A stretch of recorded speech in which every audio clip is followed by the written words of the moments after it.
Good morning to all members of MyQAN and to all members from private and also public universities.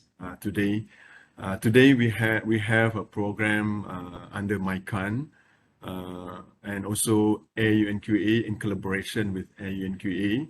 So this is a program where is a program partners with the AUNQA, where we're going to get some information about AUNQA programs and also assurance of the programs. Good morning to all and salam sejahtera and selamat Hari Raya. I think we are still celebrating Hari Raya to all Muslim in Malaysia and to all ASEAN countries. And to all our members of non-Muslim also, we also invited them to join our celebration of Selamat Hari Raya. So it also called as Eid Aidilfitri to all Muslim. In fact, we are still celebrating the program. Yeah, I'm Hanif from UUM, and with us we hear some important guests, VIP from our institution in Malaysia institutions, especially MQA, Malaysian Qualification Assurance. Yeah? All right, so welcome to all to our program, MyQAN in collaboration with AUNQA, ASEAN University Network, Quality Assurance. Yeah? All right, today with us, we are happy to receive our main guest, okay, Professor Dr. Khairul Saleh bin Muhammad Shahari, from Malaysia Qualification Assurance as a Deputy CEO.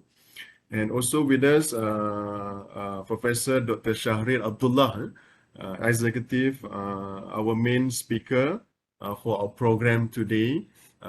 So he want to share with us some benefits, advantages, and also collaboration and opportunities of having ASEAN QA certified, assurance. And also with us, Professor Dr. Irfan Naufal, President of MyQAN Universities of Malaysia. That means we are the network, Malaysian private and also public universities. Yeah?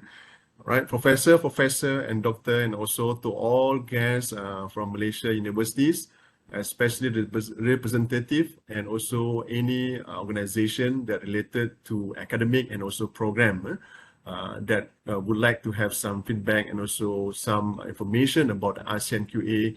We would like to encourage to ask a lot of things today. With us, Professor Shahril, be able to answer any question about the ASEAN QA. All right, without further ado, we would like to call upon our main guest, VIP, Professor Dr. Khairul from MQA, to deliver his notes and speech to all of us. Please, Prof. Khairul. Thank you, Prof. Hanif. Assalamualaikum warahmatullahi wabarakatuh. And very good morning to all participants. Prof. Senior Dr. Shahril Abdullah, Deputy Chairman of AUNQA Council. Prof. Dr. Irfan Naufal Umar, President of MyQAN. I believe Dr. Choltis will also be joining us, who is the Executive Director of AUNQA. And not to forget all the participants from Malaysia and also delegates from AUNQA. So thank you to the organizer for inviting MQA to give the opening remarks for this very important event today. Just to highlight that Malaysia is always, we are always encouraging our institutions to benchmark themselves with the best practices around the globe. And I believe being associated with AUNQA will definitely give benefit to our institutions and programs at large. MQA itself, we are also a quality assurance agency, body responsible for quality assurance, and also in charge of the framework, qualifications framework, and we are also benchmarking ourselves with the best practices around the world. For example, we are aligned with AQRF, which is the ASEAN Qualifications Reference Framework. So that alignment has taken place in 2019. And we are also aligned with ACAF, the ASEAN Quality Assurance Framework. So in a way, as a whole, MQA has shown the pathway for the institutions to follow suit, because once our framework and our QA policies are accepted at ASEAN level, we believe that whatever assessments that are taking place inside within Malaysia is also accepted at the regional level. And we hope that the institutions and programs can also take the same approach to benchmark themselves with the best practices around the world. I believe AUNQA is one of reputable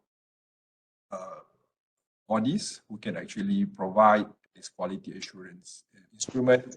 And it's always good to benchmark not only with one, but more frameworks, more instruments, more standards, so that we can actually get all our programs to be better. So what we want is continual quality improvement, and this is part of the CQI that we seek as part of the quality assurance processes in the country.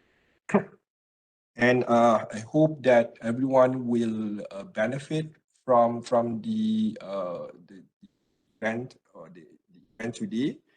And we are also, in form of collaboration, MQA is also very much going global as per our current strategic plan. So I believe that we are also very much interested to be a partner with AUNQA as well. So I think with that, again, I hope that everyone will enjoy today's sharing by Prof. Shahrir. With that, I end my speech. Assalamualaikum warahmatullahi.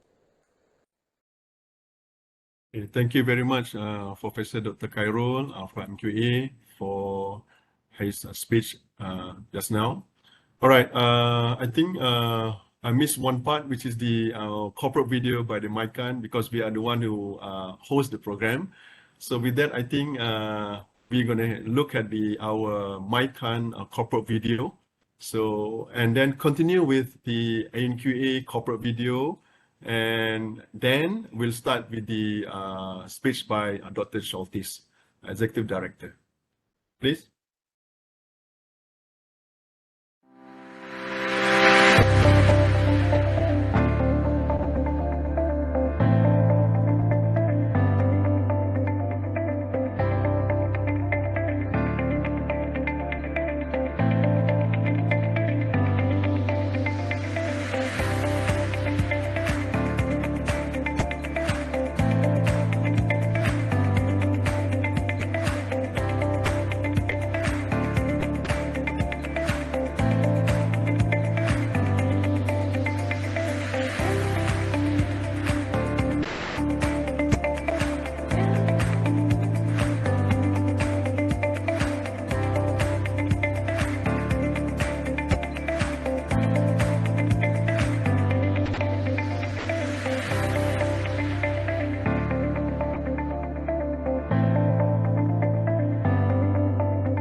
Okay, now I think we can share the ANQA corporate video.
Professor Irfan Umar, Professor Sharia Abdullah, honorable guests and participants, ladies and gentlemen, good morning from the Secretariat of the ASEAN University Network, which is also the Secretariat of the AUNQA. It's very good to be here this morning to see the occasion that AUNQA will be introduced to more universities and higher education institutions in Malaysia. In the midst of the global lockdown and travel restrictions, AUNQA, which is the flagship program of the ASEAN University Network, never stopped its delivering of service to the region. We continue to conduct the assessment at program level, which is a very huge and complicated operation, for the reason that our assessment need to be operated through the remote or synchronous online methods involving lots of camera women and camera men, sound and technical controllers, and a very good coordination between the university and the AUN Secretariat. It must be effective, partly because each of the AUNQA assessments involve huge numbers of employers, alumni, students, study program staff, and university administrators. During the pandemic, up to now, we are doing the study program assessment on average at one university a week, which each round can cover 3 to 4 study programs altogether. The main impact here that we like to emphasize is on the quality improvement and enhancement in higher education institutions in our region. And I do hope that this morning we will learn more about what AUNQA is and what are the main activities and services that we offer to universities in Malaysia. Thank you very much.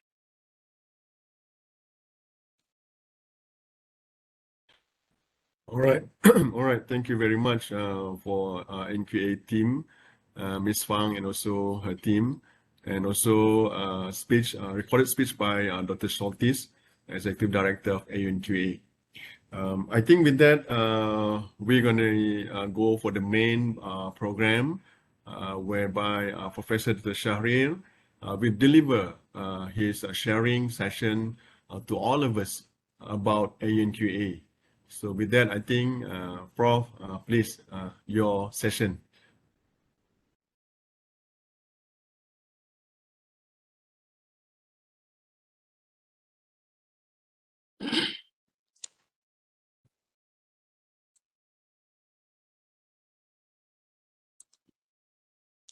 Okay.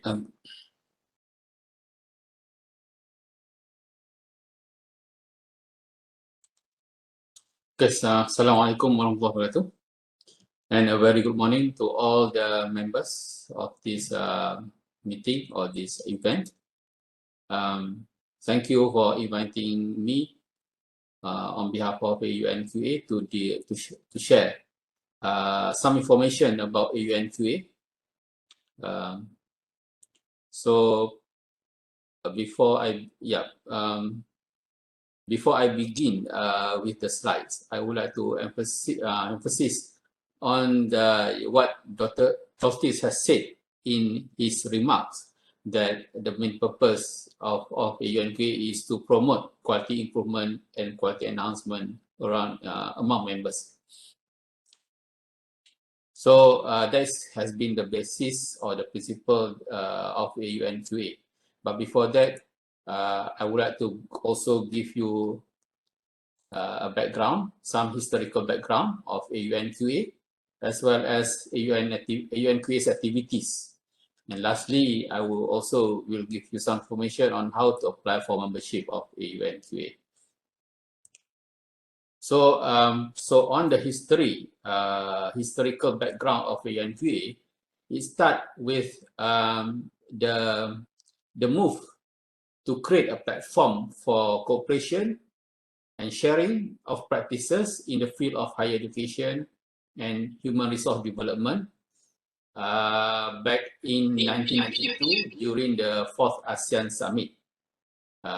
So the idea has been conceived during that time, and then it was translated into the signing ceremony of the Charter of ASEAN University Network in 1995 by the ASEAN ministers responsible for higher education and agreement on the establishment of the ASEAN universities. I think at that time, Malaysia was represented by the Minister of Education, because at that time, the higher education sector was still under the Ministry of Education. So then the proposed network was signed by the presidents, rectors, and vice chancellors of participating universities at that time. At that time, there was only 10 founding members of AUN. Okay, and then the AUN grows into creating sub-networks within AUN. So currently there are 17 AUN thematic sub-network or AUN thematic networks. So you can see some of the networks, of course the network involve the members, a number of members from the AUN members. But the secretariat is actually distributed, depends on the country that hosts the secretariat. For example, you can see some familiar face. The faces that is familiar to you, some has been hosted in Malaysia, some in other countries within ASEAN region. So in this case, there is a network called AUNQA, ASEAN University Network Quality Assurance Thematic Networks. Currently, we don't have the chair for AUNQA, because the chair has been, the post at the moment is being played by the executive director himself. And then at the same time, we have 2 deputy chair from Malaysia as well as from Philippines. but the others you can see the chair or director of each thematic networks. So now we are going to focus on AUNQA thematic networks, and then how the AUNQA evolved from the inception of AUN itself in 1995 until now. So from the inception of AUN in 1995, there were annual board of trustees meeting, and then in the fourth of the meeting, AUN board of trustees meeting, the AUNQA was initiated in 1998, and then after that, the paper was presented on what is the scope and term of references of AUNQA that was signed in 2000, which is known as Bangkok Accord. And then based on that, the intention is to actually to promote sharing of good practices and best practices. And then the first platform was created. The first platform that was created at that time was the meeting among the chief quality officers, basically the QA officers of all participating universities. That was held. The first meeting was held in 2001, and then after that, there are actually frequent meeting annually among the CQOs or chief quality officers of the AUN members, AUNQA members. And then in 2004, AUNQA guideline was launched, and then which at that time the guideline just simply formulates some recommendation or some guide of how to harmonize the quality assurance, internal quality assurance, as well as other things involving the QAs. And then in 2005, the draft, the AUNQA manual was draft with targets to harmonize or to give some guidelines to program implementation. And then that's give us the first manual of AUNQA in 2006.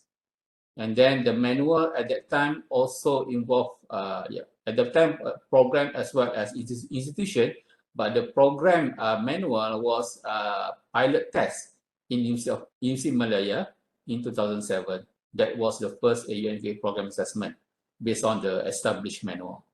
And then after that, it give way to the requirement or the demand for assessors in order to expand the assessment to other member universities. So the first training of new AUNQA members, AUNQA assessors, is in 2008. And then after that, we have revised the manual in 2011 that give us the second version of the manual. Now the manual also have the specific name. It is known now as Guide to AUNQA for Assessment at Program Level version 2.0. And then at the same time, there are also the training was also being separated into several tiers. So tier 1 is for the training to know the guidelines or the criteria or the manual. Tier 2 is actually for the assessors training. Okay, and then after that, there are a number of events happening. For example, in 2012, there was AUN ADB project for CLM countries, Cambodia, Laos, and Myanmar countries. And then 2013, the first assessor training for tier 2 in order to recruit more assessors. And then after 4 years, the manual has been revised in 2015. And then at the same time, also the manual for institution which has been formulated in 2006 has also been revised in 2016, a year after the program assessment manual has been revised. And then it was tested in Vietnam in 2017. Okay, and then at the same time, the AUNQA also think that apart from giving training to understand the manual, is also yeah, the members also requested for OBE training. So the OBE training was first implemented in 2018. Okay, and then after using AUN logo to represent AUNQA, now we have a new logo launched in 2019. And then, of course, the manual has been revised from time to time, roughly within 4 to 5 years. So 2020, we revised again the manual to become version 4. Program Assessment Manual or Performance Guidelines version 4. And then we are in the middle of also revising the manual for institutional assessment. Now it's ongoing. We hope to launch maybe in next year. The third version of institutional assessment manual. At the same now currently also we also have several type of training, tier 1 training for knowing the guideline, OBE training, as well as the training specifically to write the self-assessment report for program assessment. But of course, we also have tier 2 training for the assessors training. So that is roughly the historical journey of AUNQA from its creation in 1998 until 2020 or 2022, I mean. Okay, so these are the list of manual that has been formulated and revised from time to time. So the first one is the program assessment guidelines or manual. You can see the evolution where the first version, the very first version in 2006 have 18 criteria now being consolidated into only 8 criteria in version 4, launched last year in 2021. And for institutional assessment guideline, we also have the similar evolution, but of course it depends on the maturity of AUNQA also, because at that time the need is more on program needs to cater program needs. Now there are demands from the members also to look into institutional level. So that's why it takes about 10 years to revise the second to publish the second guideline for institutional assessment. Now we are revising, and then hopefully in 2022 we have the third version of the guideline for institutional assessment.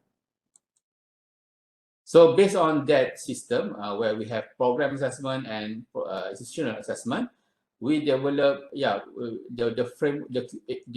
AUNQA model in order to promote quality improvement enhancement within the member universities. So it starts with the foundation, where the universities need to perform core business in terms of education, research, and service. Of course, for education, it has been represented by AUNQA as guidelines for program assessment. But at the same time, the rest of the processes is covered under institutional assessment guidelines, AUNQA assessment at institutional level. And then the model also put some principle where we have a strategic layer as well as systemic layer. Strategic layer is more on institutional level, guided by mission, vision, and the institutional objectives, as well as strategic plan. At the same time, we have the middle layer, which we refer to as a systemic QA, or that also can implies IQA, internal quality assurance systems. That will be the bridge between strategic level to functional level of quality assurance. So that's the model that we have formulated after we see many systems practice within the member universities. And then for AUNQA program assessment, the model actually based on this. So that is where the criteria has been formulated to support the implementation of this model. So it starts with the strategic perspective in terms of expected learning outcomes that will cater the stakeholders' needs. And then after that, the curriculum will be designed and delivered through criteria number 2, 3, and 4, program structure and content, teaching and learning approach, and student assessment. At the same time, in order to fulfill to ensure the quality implementation of the program delivery, there are criteria involving academic staff, student support services, as well as facilities and infrastructure is being formulated to support the implementation of the program, the implementation and the management of the program. And then after that, of course, we expect the program produce achievements in terms of outputs and outcomes, how many number of students managed to graduate from the program, as well as the achievement on the students in terms of their attainment of learning outcomes. So that will be assessed under output and outcomes. And then, of course, there are also a PDCA that has to be maintained throughout the process that is under quality assurance and benchmarking. And then for the version 4, since we just launched, it was approved by Board of Trustees, AUN Board of Trustees, middle of last year. So there are timeline of implementation of version 4. Now we are migrating to fully implementing version 4 for program assessment beginning from October 22. So that is roughly the idea. If you want to, hopefully you can have a glance, understand how the system works, how the model has been implemented. In order to oversee the model, how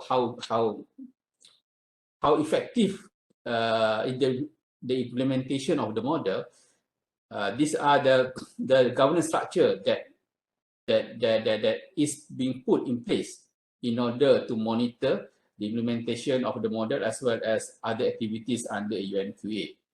So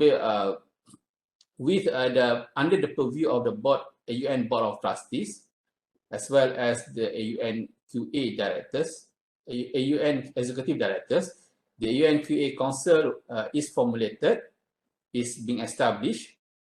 So the AUN-QA Council consists of one chairperson. At the moment, it's vacant, and then the role has been played by AUN Executive Director directly, and 2 deputy chairperson. One at the moment, the appointed one is myself, representing Malaysia, as well as my colleagues from Philippines. And then there are 5 council members representing each of the countries, each member country. Not really each member country, but the selected country where, they represent the country like Thailand, Philippines, Indonesia, Vietnam. Okay. 5, already 5. So from that, we also have connection with the UN assessor, chief assessor, lead assessor, and assessors, as well as the connection with the chief quality officers from members. So each member university will have one chief quality officer that will attend the annual meeting.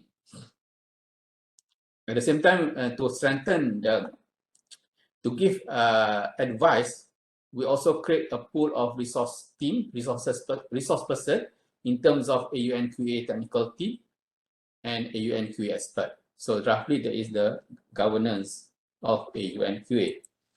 And then in terms of membership, we apart from the 30 core members, the 30 AUN core members, we also have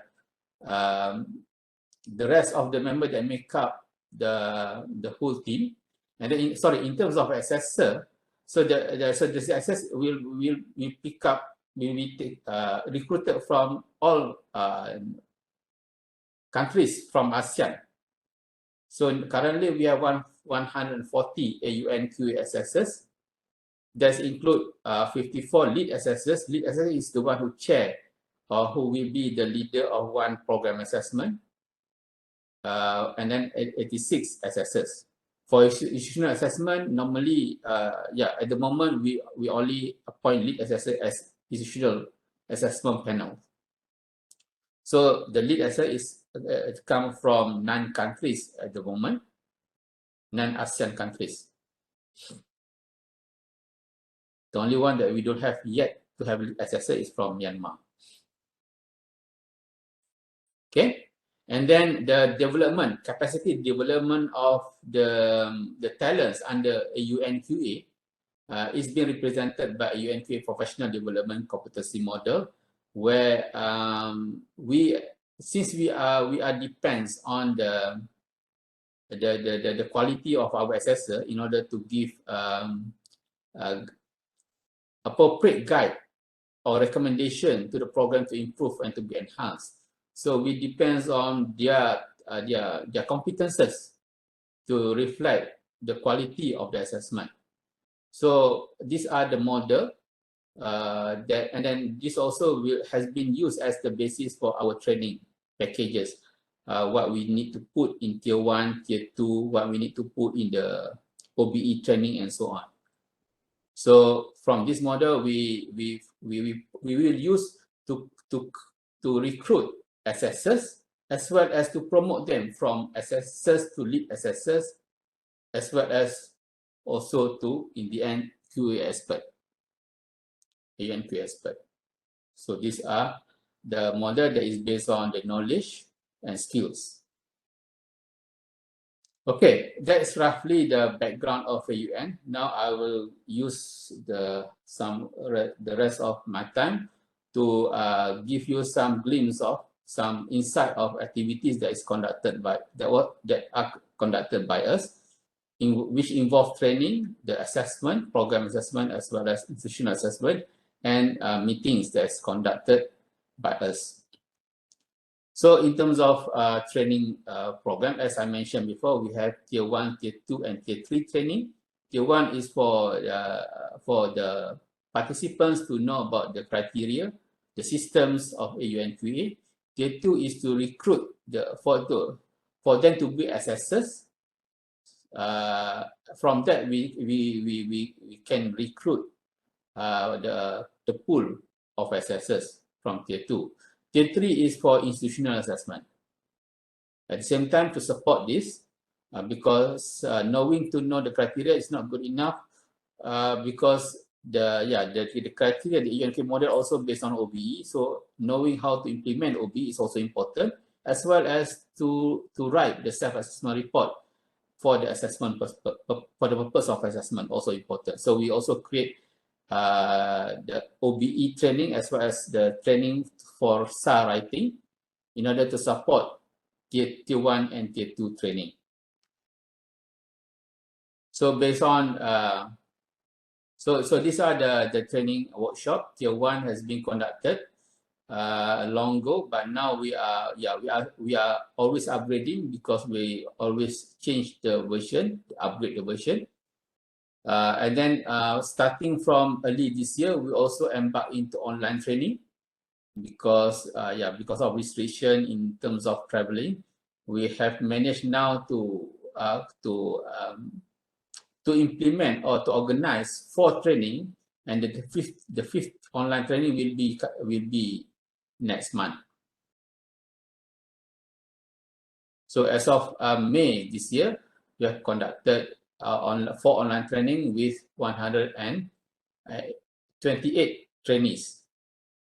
At the same time, so far we have 1,000 trainees on site from 10 years ago until before the pandemic. Okay, so apart from tier 1, we also have tier 2 training. At the moment, tier 2 training has been KIV because of pandemic, because tier 2 training has to be on site. Because part of the tier training involves the observation of the assessment itself, where the trainees need to observe the real assessment and have some reflection session after followed after the assessment.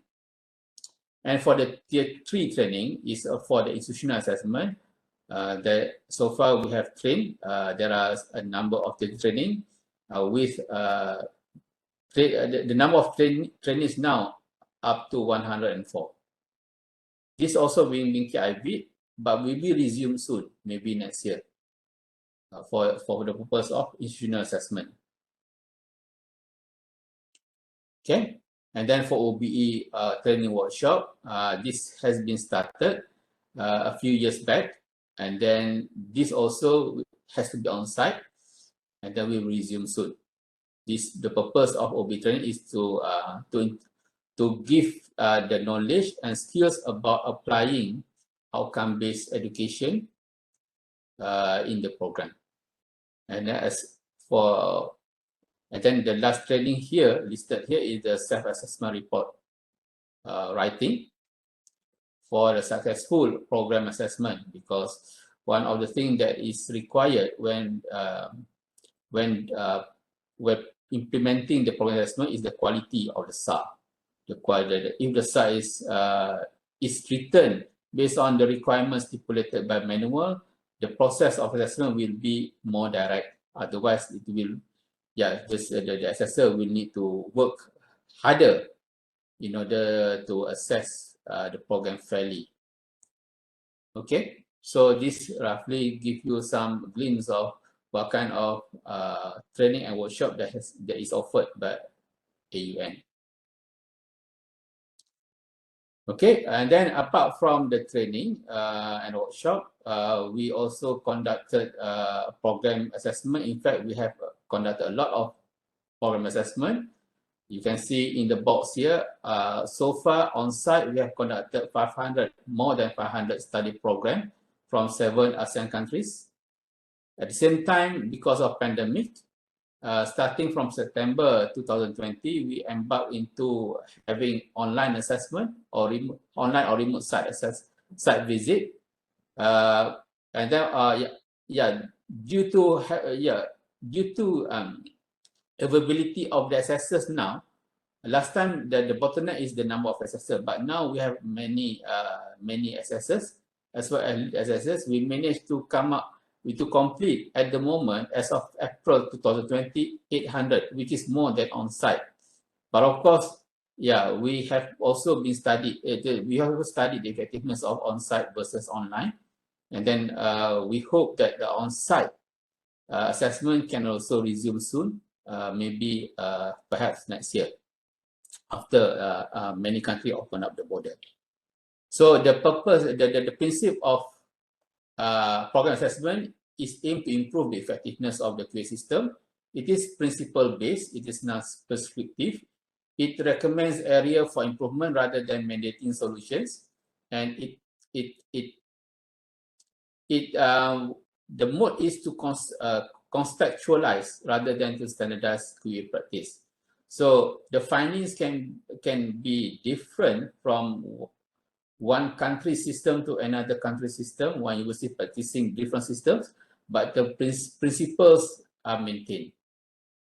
So basically, maybe the OBE implementation within the country have some difference, have some diversity, but the principle of OBE, like the SMART principle for the learning outcomes and formative and summative assessments, will be used as the principles of the assessment.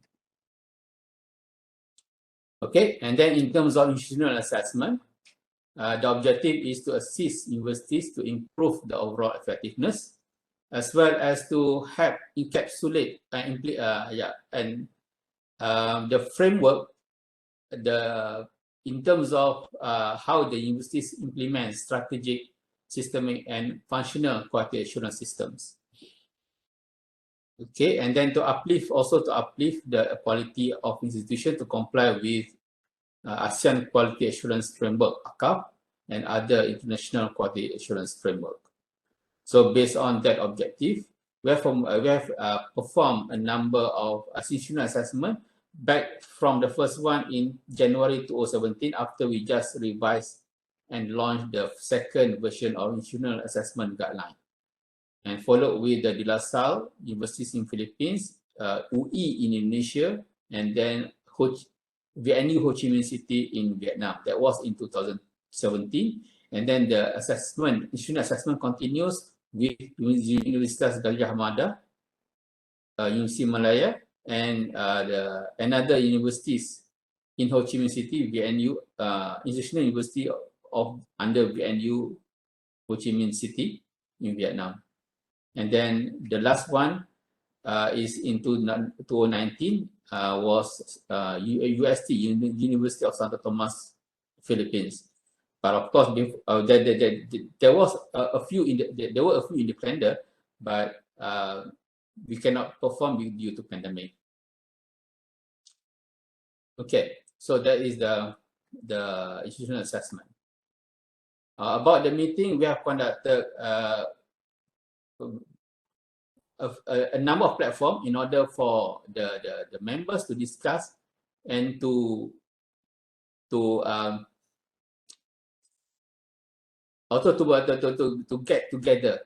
So the first important one where all the members get together is the AUN Chief Quality Officers meeting, where each member will send the representative, normally among the quality QA directors.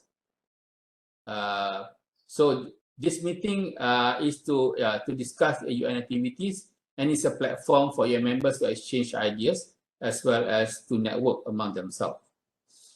And then the second one is the AUN Council meeting. This has been conducted very frequently. Involve AUN Council member, the 9 member that have given earlier in the governance structure, is to discuss and to provide insight to the AUNQA policy directives and to decide matters related to AUNQA operation. At the same time to time, we also have AUNQA SSS meeting, normally also conducted annually. This is the platform where we calibrate the understanding of SSS. So it involves calibration workshop, and also for SSS to share issues and problems arising from AUNQA assessment. In fact, this one is also important in order to harmonize the understanding, so that even though we have SSS from different countries, when they do assessment, they bring the same understanding of AUNQA criteria. And then also we also conducted AUNQA International Conference, normally together with AUNQA Chief Assessors, Chief Quality Officer meeting. Of course, now in the past 2 years, it has been KIV. We tried to conduct in 2020 in Bandung, but that has been cancelled. So we hope to resume this probably next year or the year after that, if the situation permits. So that is the 4 meetings that we regularly conducted among the AUNQA members. Okay, and then my last section of my presentation, the sharing, is to how to apply for membership for those who yet to be a member. So AUNQA believe for inclusiveness. So the objective of AUNQA networks is to pave way for continuous expansion and improve the outreach of the AUNQA framework, implementation of AUNQA systems and mechanisms.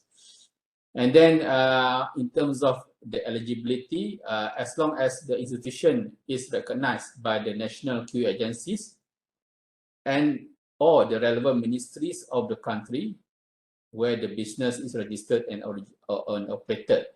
And then we also, at the same time, we also we look into the maturity of the QA system in terms of, in this case, we are measuring based on number of years of the establishment of the institution, and then whether or not the university has the systems, the intention to understand, and also maybe perhaps also to look into AUN QA systems. So there should be at least 2 representatives of university who has been trained to learn and understand the AUNQA system through the AUNQA, at least through the AUNQA Tier 1 training. And then we also request the interested institution to submit a letter of intent to apply to be submitted along with the membership application. So currently, the number of AUNQA include 4 members, the original AUN members, the core members, including the original 10 founding members that has signed the charter in 1995. Again, and then we also have a growing number of associate members, 122 now. So that's coming, that's total up to 150, more than 150 as of this year, as of April this year. So you can see the growth from the chart, from the graph here, the growth of associate membership from the chart. Okay, benefits of the member, among the benefits are opportunity to be involved in the UNK programs and projects, opportunity to develop joint initiative with other partnering organizations. Of course, you can also have networking and sharing of UNK best practices and information through CQO's meeting and conferences, and opportunities for their institutions and programs to be accessed by UNQA. Okay. And then how to apply, you just, first, of course, you may discuss with the UNQ Secretariat. By having discussion, you may get, you will be given the way or the extra additional information how to apply. And then filling, there are forms to be filled and submitted together with the requested documents, partly to prove, to support the eligibility criteria that is like 10-year recognized by the national QA or ministry within the country. And then after that, the application will be discussed by UNK Council. And then if you fulfill all the eligibility criteria, you will receive the acceptance letters after the approval by the council. So it's quite straightforward. Okay, and then to get to know more about UNQA, you can look, you can stay tuned for, you can refer to all these links, website, Facebook, Instagram, as well as the normal conventional way emails. Okay, you may also scan the QR code here to get our newsletters. Okay, thank you very much. And then I hand over back to the Mr. Chairman. Thank you. Thank you very much, Prof. Shahrir. Alhamdulillah, very good sharing, very informative, and so many what do you call these elements and also points that are very important to the AUNQA and also the members and also non-members. Here with us, we have a lot of members from MyQAN and also from the public university and also private universities in Malaysia. So now in the session for Q&A, so we are open to all members or maybe non-members would like to ask questions or any issues or any regarding to AUNQA. So it is open to you guys. So please, Prof, or anyone here would like to ask question to Prof. Shahrir. And also we have also as well here AUNQA team members who will also be able to respond to any questions. So please, thank you.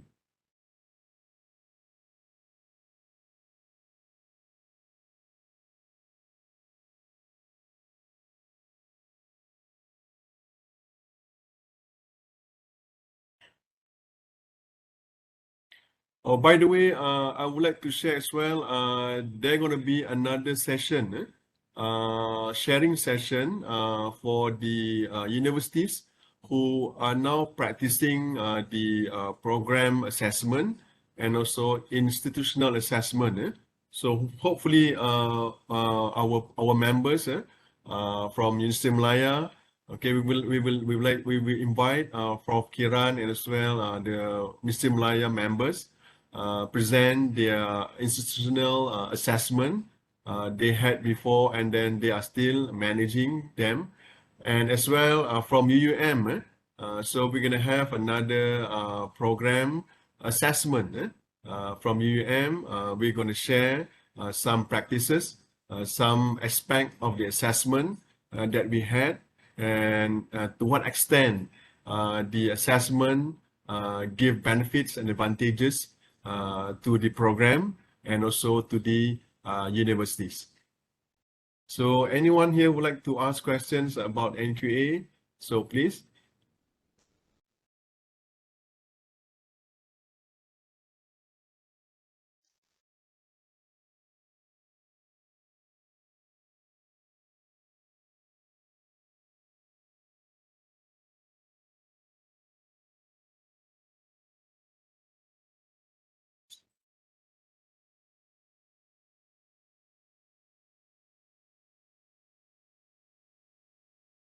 Prof. Shahri, maybe I have one question. Okay, regarding the what they call the assessment, we see that there are so many assessors that Prof mentioned just now. So usually nowadays is about I think we are ending the pandemic, so moving towards endemic, Prof. So in terms of assessment, so are these assessment going to be face to face now, or they maybe can apply for what they call this online assessment? So I'm not sure about this. Maybe Prof can explain about this. Okay, there are thoughts within the council, but that at the moment there's just informal talks only within among the members, how we can resume the on-site. But of course, it depends on two conditions: the situation in the country being assessed, and the condition the assessors come from, the country from where the assessors come from. So at the moment we have to face the fact that at the moment that not all the country in the same situation. We have various situations in different countries. So at the moment I can see I can say that the online assessment still resume within this year. By next year, maybe we try to see whether or not we can have. But of course, everybody is saying that having the on-site assessment is better, because during the online assessment there are something lacking, like we cannot see each other. There's social aspect that is missing, and from assessor's point of view, the sixth sense is missing because we only based on screens. But we are looking also forward to have our business resume next year, hopefully. Okay. All right. Thank you, Prof. Okay. So anyone here, if not, we're gonna have some discussion later. Note by Prof Irfan. So if anyone here would like to ask questions or maybe personal questions, you may direct to the link that Prof Shahri showed us just now, the Facebook, and then there are our email. I think there are email and also what they call the links that you can find information. And in fact, we have, I think AUNQA have established their own website, Prof, right? Yeah. We have MyQAN have their own website, so you can also explore some information about the NQA. So maybe it's good to get some information. So maybe an opportunities for universities to have what they call the assessment, program assessment, or maybe institutional assessment that could uphold your program, and so increase your network. And what they call this develop what they call colleges and also members network, so around ASEAN. So it's a very good opportunity. So I think with that we're going to go another session, closing session from our president of MyQAN president, Professor Dr. Irfan Naufal. So I'm not sure whether Prof Irfan, are you here? Okay, right. Okay, okay, with that, I think I would like to invite Prof Irfan to give his note or maybe speech about our program, and lastly to close our program.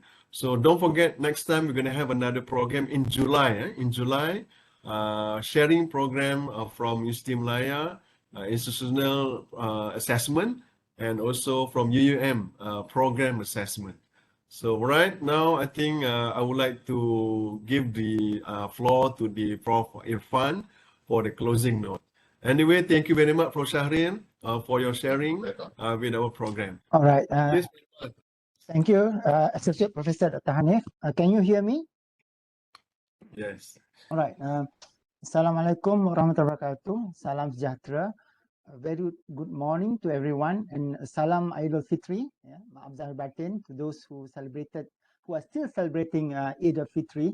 All right. And thank you, Associate Professor Dr. Hanif Jaden from UAM as our chairperson, who is also actually the head of international unit of MyQAN. Yeah. Thanks to Prof. Dr. Khairul Saleh Muhammad Sari, Deputy CEO of MyQA, Dr. Choltis Diratiti, Executive Director of Asian Muslim Network, Prof. Dr. Syarif Abdullah, who is also our speaker today and as the Deputy Chairperson of AUNQA Council, to AUNQA officers, to our MyQAN committee members and all MyQAN members who are here today with us, and to MQA officers, professors, associate professors, doctors, ladies and gentlemen. Yeah?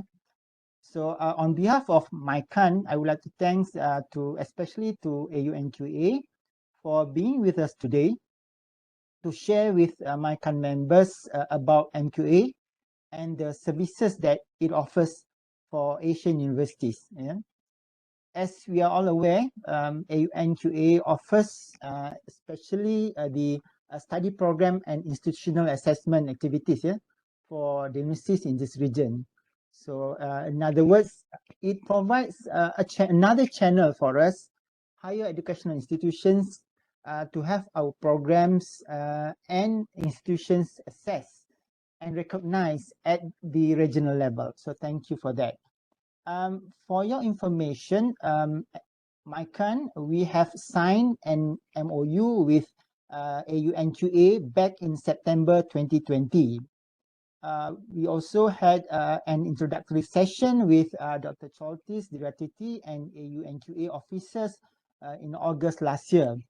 So today is one of our planned activities with AUNQA, in which we want to introduce AUNQA and its services, especially to MyQAN members. Yeah? As we all know also, MyQAN, our mission is as a quality assurance network among Malaysian higher education institutions in sharing good practices and strengthening internal quality assurance while providing interface with regulators and stakeholders. Currently, we have about 66 members involving 17 public universities and 49 private universities and colleges in Malaysia. We also have approached other relevant institutions such as the polytechnics and community colleges. And we introduced MyQAN and we invited them to be our members. Yeah? So we hope that more higher education institutions will join us in the near future. Therefore, there is a lot of opportunities for higher education institutions in Malaysia to have our programs assessed and recognized at this regional level, at Asian level, in which AUNQA provides such services. So in addition, as mentioned by Prof. Shari just now, AUNQA also provides training related to QA practices. So, and training especially also for those who are interested to become assessors of AUNQA. Therefore, in other words, it is also another opportunity for us as MyQAN members to train our staff, not only to become assessors, but also to improve our internal QA practices, especially on matters related to outcome-based education. So we hope that more MyQAN members can participate in this program and institutional assessment activities, as well as trainings offered by AUNQA, which in the long run will also benefit MyQAN itself.